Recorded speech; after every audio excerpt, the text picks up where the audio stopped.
All right, guys, welcome back to the channel. I'm Tyler, and let's talk about what we got going. So for this episode, it is picking up right off the back end of the other episode after I did my 34-hour reset at the house. I am currently on my way to Longview, Texas with a round-trip load from Colorado Springs. And, yeah, we're just driving today. It is Sunday. I have to drop this off first thing tomorrow morning, and then the round-trip load should be done by Tuesday afternoon. This load is paying $3,400. It is a 20-foot partial on the way down, which I'll show you right after this. And then on the way back, it is going to be a 10-foot partial. Total mileage on this load is going to be about 1,800 miles. So 1,800 miles for $3,400 is going to be absolutely fantastic. And it's going to put me back at the house on Tuesday afternoon with a rate per mile of no less than $1.80 a mile. So absolutely excited about that, guys. Great way to start off the month of February because January was absolutely horrible. If you've watched any of my previous videos, January was absolutely horrible from a business money income perspective.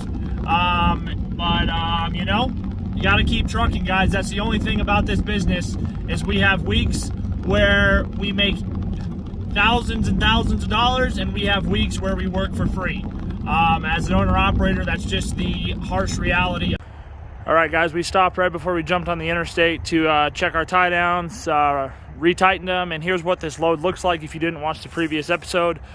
2 boat cars. So I put a chain at the front and back of each one, and then on this one I had to put a strap over the back because there's a plywood bed, and then on both of them the customer wanted me to put a strap over the hood because the last time they transported them the hoods flew off on the interstate. So hopefully that doesn't happen. We're about to jump on the interstate and start heading towards Texas. All right, guys, so we made it to New Mexico here at the port right before Raton, and we learned something new. So to travel through New Mexico, guys, you have to have trip permits. It has nothing to do with UCR or anything like that. It is totally separate for the state of New Mexico. This is something I just learned. They just charged me $10 for a trip permit, and it goes off of your weight, and it goes off of how far you're traveling in New Mexico and all this stuff.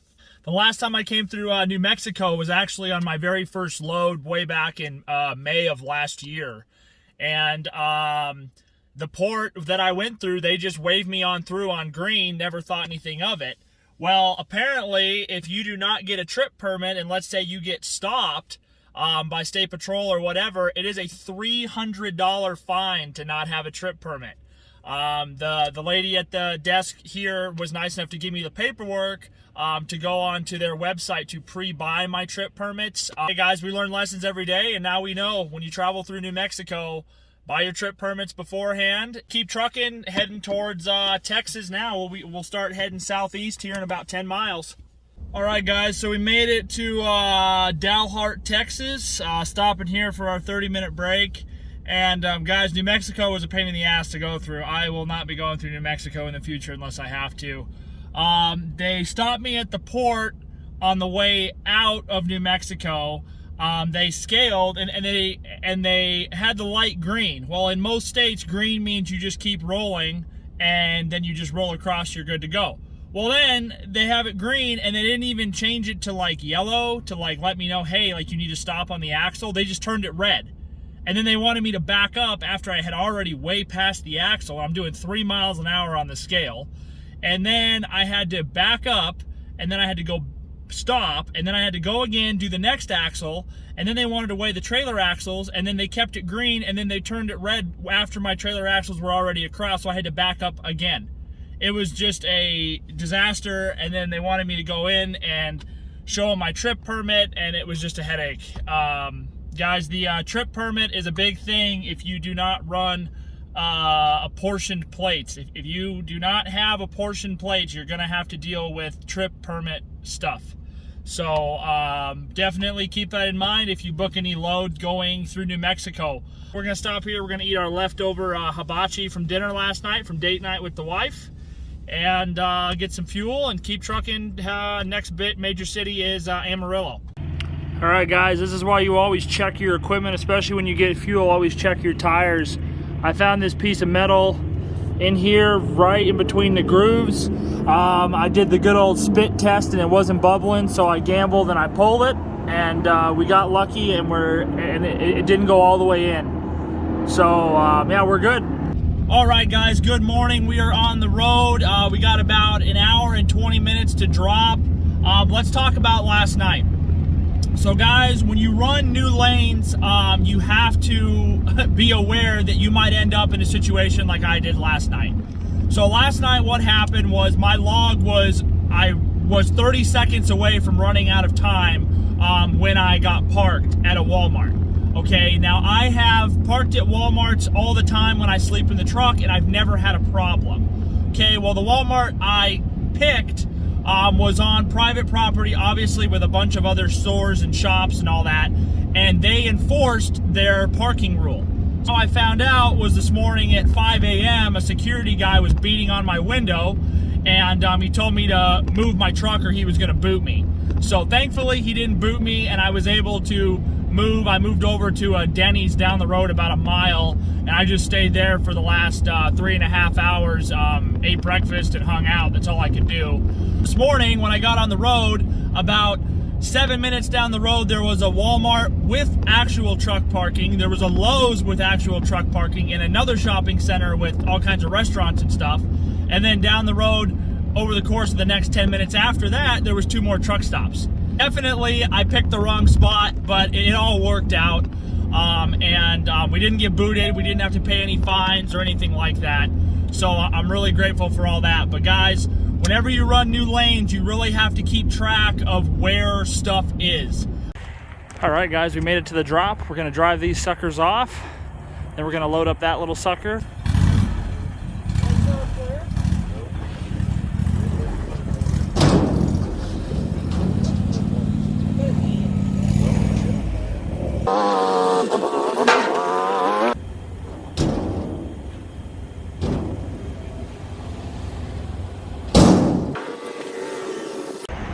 All right, guys, let's go ahead and go over how I tied down this load. I apologize. I forgot to film when I was, after I drove it up. I shut the camera off and started texting, and I forgot to film me securing it. So let's go over how I did it. Very simple. I did a 4-point tie down. The reason why I did a 4-point on this instead of a 2-point like I did with the last load is simply because these side-by-sides are incredibly bouncy. The reason for that is just because, well, what they're made to do. At home, I'll just do a 2-point tie down. Instead of a 4-point, I'll do the one on the front and one on the back. Well, I didn't want to do that with this because, well, for DOT, I like it to look as good as possible. And when you run a single chain with a single binder, it will flop and it will bounce.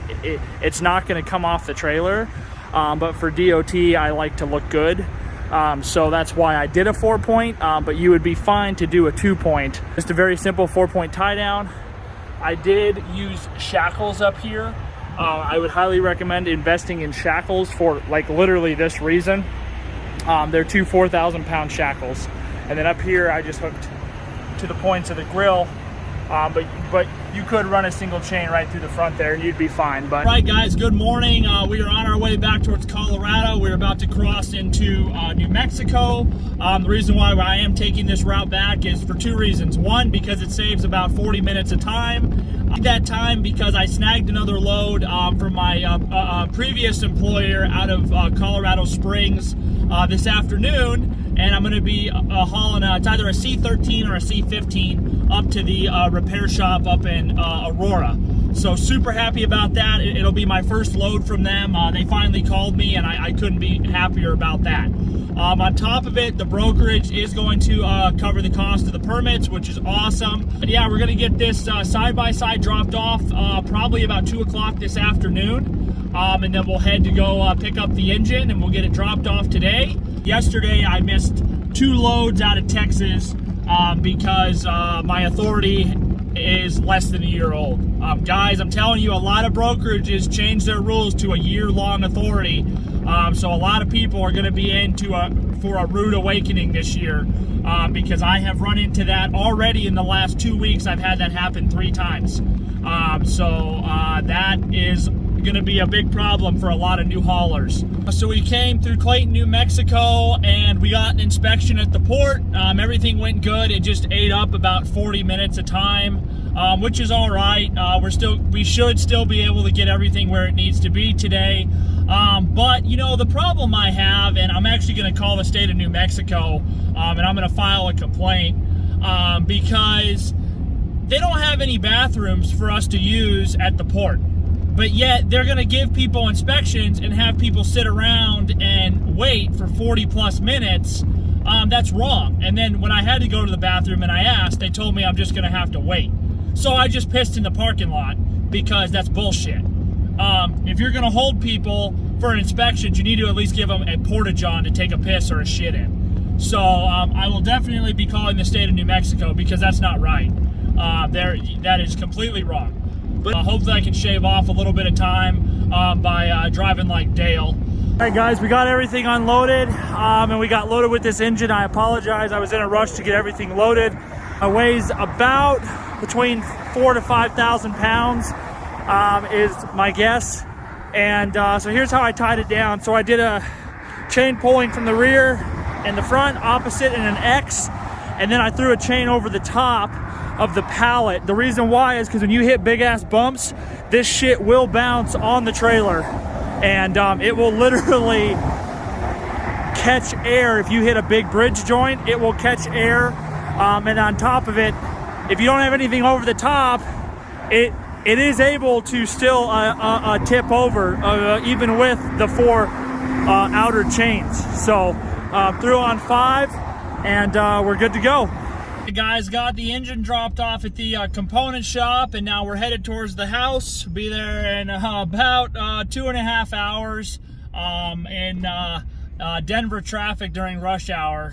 So not excited for this, but it is what it is. The engine was the first load that I've done for my previous employer. I used to be a diesel mechanic for a Caterpillar dealer. I've been trying hard to get in with them.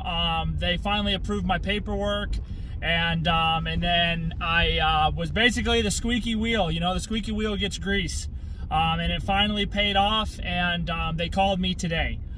So for the engine run, I did it for 300. The total distance for the round trip from the pickup to the drop back to the pickup location is about 130 miles. It's a little bit less, but we'll call it 130. So that's about 230 a mile. And me getting back to the house is it'll come out to about 150 miles total. So that's $2 a mile, guys, to the front door. So super happy about that. So that on top of the other load will bring my total payment to $3,700 in 3 days. 3 full days, 3 very long days, but $3,700 is awesome. When I get to the house and I shut down my log, I will look at how much mileage I did total, so we can get our final rate per mile along with all expenses. Stay tuned for the final numbers count, and let's see how much money we actually made. All right, guys, so made it back to the house. We went over all the numbers, and let's go ahead and talk about it. I'm sorry for the late posting of all this in the video. I got notified when I was in Amarillo that I was due for my DOT safety audit for my new DOT number. So I spent quite a lot of time, probably about a total of about 4 to 6 hours to get all the documents and everything together that they requested. And I got that submitted the other day, and so we're just waiting on that. We ended up grossing a total of $3,700, which is awesome. I mean, for 3 full days of work, that's over $1,200 a day. That is awesome, absolutely awesome. From the door back to the door of the house was a total of 1,945 miles. So that comes out to a rate per mile of $1.90 per mile, which is absolutely incredible. and absolutely awesome. Haven't had a load like that since I think November of last year, maybe even October. So super happy about that. Now let's talk about what we spent on everything, okay? So for all these numbers, I rounded up just to make it easier. I don't want to talk about cents. So between diesel fuel and DEF, I spent a total of $850. On food, I spent $121. On a hotel for a single night, I spent $110. I spent $20 on trip permits, which was reimbursed, so doesn't really matter. And then I spent $13 on those D-ring tie-down shackles for the rear axle on the Polaris side-by-side. I bought those at Lowe's, cost me 13 bucks. So my total expenses came out to $1,114. So if you take $3,700 minus $1,114, it gives you like $2,586 bucks. So let's say that I walked away after direct expenses with $2,500 bucks. Now of that, all of that money when I get paid, because I've submitted for payment, guys, and sometimes to get paid, it takes, it can take a month or more to get paid unless you use factoring. I decided to not factor the main load. Usually I do factor them, but I decided, you know what, these guys give me so much work, and they always pay really good. I just need to see how long they take to pay me. So I submitted for direct payment, so I don't know how long that's going to take. I always plan for basically 30 days. Because that's usually pretty much standard, 3 weeks to a month. So we'll see. But now we got to wait on all this money to come in, so I won't even see a penny of this money for a month. But anyways, guys, that's going to sum up this video. If you enjoyed this video, please shoot me a like and a subscribe. If you have any comments or questions, please don't hesitate to ask. Stay tuned for more hotshot content. Thank you.